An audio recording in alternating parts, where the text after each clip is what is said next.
మకర రాశి ఈ ఉగాది 2024 సంవత్సరంలో క్రోధినామ సంవత్సరం వచ్చింది మనకి. దాంతో ఆ ఉగాది తర్వాత ఈ మకర రాశి ఏ విధంగా ఉంటుందో ప్రొఫెసర్ డాక్టర్ ముల్లపూడి సత్యనారాయణ సంవత్సర రాశి ఫలితాలు చెప్తున్నాను. ముందుగా గురుదేవ కృష్ణ. ఈ మకర రాశి వారికి చక్కగా ఈ ఏలినాటి శని జరుగుతుంది. ఈ ఏలినాటి శని సమయం అనగానే అందరూ కూడా భయపడిపోతారు, బాబాయ్ మాకు ఆరోగ్యాలు భంగం ఉంటాయేమో, లేకపోతే ఈ అసలు ఇంకా కష్టాలేమో అని చూద్దాం. ముందుగా మనం ఆదాయ వ్యయాలు ఎలా ఉన్నాయో మకర రాశి వారికి ఆదాయం 14 ఉంది, మరి వ్యయం 4 ఉంది. వ్యయం కూడా 14. మకర రాశికి ఆదాయం 14, వ్యయం 14 రెండు కూడా సమానంగా ఉన్నాయి.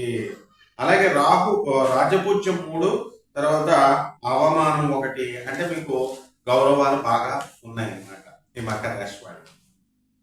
ముందుగా ఈ మకర రాశి వారికి ధనస్థానంలో ఉన్నటువంటి శని మీకు వృత్తి వ్యాపార ఉద్యోగ విషయాల్లో మంచి రేణింపుని ఇస్తారు. కాబట్టి గవర్నమెంట్ అవనేయండి, ప్రైవేట్ ఉద్యోగస్తులు అవనేయండి, ఇద్దరికి కూడా పని ఒత్తిడి ఎక్కువ ఉంటుంది. ఆ పని ఒత్తిడిని సమర్థవంతంగా మీరు చేసుకుంటూ ముందుకు వెళ్ళిపోతారు. అలాగే ఏలినాటి శని ప్రభావం కాబట్టి మీరు ఎంత బాగా చేసినా సరే అందులో వంకలు ఎదుగుతూ ఉంటారు.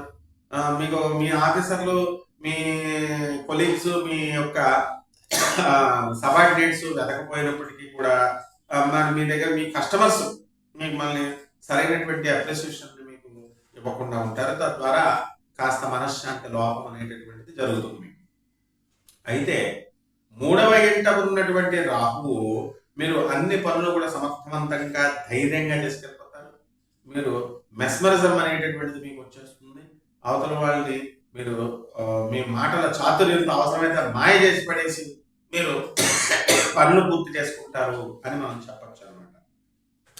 అలాగే అర్ధాష్టమ గురుడు ఏప్రిల్ 22 వరకు 2024 సంవత్సరం వరకు కూడా అర్ధాష్టమంలో ఉంటాడు. డబ్బుల కోసం కాస్త ఇబ్బందులు అనేటటువంటివి ఏర్పడతాయి. మీ డబ్బులే వేరే ఒకళ్ళ చోట ఇరుక్కుపోయిన సందర్భాలు ఉంటాయి. ఏమండి మేము లోన్లు పెట్టించామండి, మా మామగారి నిండి ఆయన మరి ఇస్తాడా ఇవ్వడా అనేటటువంటి ఇది ఉంది. మామగారు అది it's a foolish question. So ఏలినాటి శని ఏంటంటే ఇలాంటి సిల్లీ క్వశ్చన్స్, ఫూలిష్ క్వశ్చన్స్ వస్తాయి. కాబట్టి ఇవన్నీ కొంచెం లేట్ ప్రాసెస్ లో ఇస్తారు అనమాట. ఆ విధంగా మనం చూసుకోవాలి. అలాగే ఈ 9వ ఇంట్లో ఉన్నటువంటి కేతుగ్రహ ప్రభావం వలన మీరు అనుకున్నది మీరు సాధిస్తారు. అన్ని పనులు కూడా మీరు సాధించడం జరుగుతుంది. విదేశాలకు సంబంధించినటువంటి వ్యవహారాలు ఎవరైతే ఫారిన్ ట్రేడ్ చేస్తున్నారో, మరి ఈ యొక్క ఇంపోర్ట్స్ ఎక్స్పోర్ట్స్ బిజినెస్ చేస్తున్నారో, ముఖ్యంగా ఫార్మస్యూటికల్ రంగంలో ఉన్నటువంటి వాళ్ళు వీళ్ళందరికీ కూడా లాభాలు జరగడానికి అవకాశాలు ఉన్నాయి. అలాగే ఎలక్ట్రానిక్స్ వ్యాపారాలు, ఆ తర్వాత ఈ సాఫ్ట్వేర్ ఇండస్ట్రీలు ఎవరైతే నడుపుతున్నారో అటువంటి వాళ్ళందరికీ కూడా మంచి ప్రాజెక్ట్స్ మీకు రావడం అనేటటువంటివి జరుగుతాయి. అలాగే ఇనుము సంబంధించినటువంటి వ్యాపారాలు, అలాగే ఆయిల్ సంబంధించినటువంటి వ్యాపారాల వల్ల లాభాలు మీరు పొందుతారు. ఈ విధంగా మీరు ఈ ఉప్పు చేపల వ్యాపారం చేయండి. ఈ సీ ప్రొడక్ట్స్ మీరు వ్యాపారాలు కనుక చేసినట్లయితే బ్రహ్మాండంగా మీరు అత్యధికమైనటువంటి లాభాలు పొందడానికి అవకాశాలు ఉంటాయి. అలాగే ఈ యొక్క శుక్రుడు మనకి 19 మే 2024 సంవత్సరంలో వృషభ రాశి ప్రవేశం.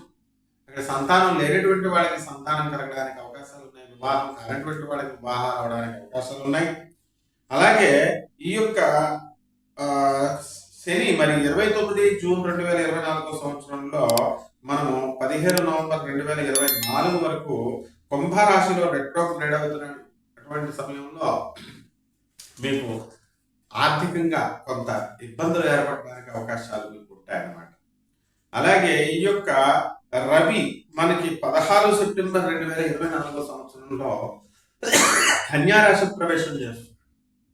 కాబట్టి ఈ ప్రభుత్వ సంబంధించినటువంటి వ్యవహారాలన్నీ కూడా మీరు కొంచెం తొందరగా మీకు పూర్తవడం అనేటటువంటివి జరుగుతాయి. ఈ టీఏలు కాకుండా ఎవరైతే బిల్స్, మున్సిపల్ కాంట్రాక్టర్లు ఉంటారు, రైల్వే కాంట్రాక్టర్లు, ఇరిగేషన్ డిపార్ట్మెంట్లో అక్కడ ఆర్ఎండ్బిలో.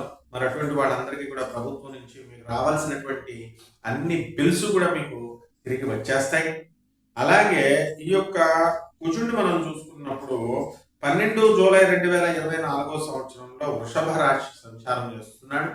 కాబట్టి ఈ యొక్క ధైర్యంగా మీరు అన్ని కూడా ముందుకు వెళుతూ మీ సోదరుల వల్ల మీరు లబ్ధి పొందేటటువంటి అవకాశాలు మీకు ఉన్నాయి. అలాగే 14 జూన్ 2024 సంవత్సరంలో బుధుడు మిథున రాశి ప్రవేశం చేస్తున్నాడు. కాబట్టి దీనివల్ల మీకు అనేకమైనటువంటి లాభాలు మీకు కలగడానికి అవకాశాలు ఉన్నాయి. కాబట్టి మీకు పూర్వీకుల నుంచి మీకు రావాల్సినటువంటి డబ్బు మీకు తిరిగి వస్తుంది. మీ భార్య తరపు నుంచి, మీ అత్తగారి తరపు నుంచి రావాల్సినటువంటి డబ్బు మీకు తిరిగి వస్తుంది.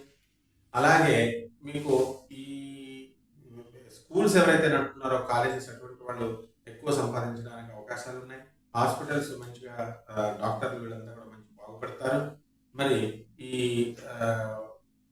వ్యాధుల దగ్గరికి వచ్చేసరికి ఏల్నైట్స్ సమయంలో వీళ్ళకి ఉబ్బసం, న్యూమోనియా ఇలాంటి వ్యాధులు రావడానికి అవకాశం. రెమెడీస్ దగ్గరికి వచ్చేసరికి శని జపం చేయండి, శని స్తోత్రాలు చదవండి, శనికి కిలోంపావు నల్ల నువ్వుల్ని, నల్లని వస్త్రాన్ని శనివారం నాడు ఉదయం 8 గంటలకి బ్రాహ్మణులకి దానం చేయండి.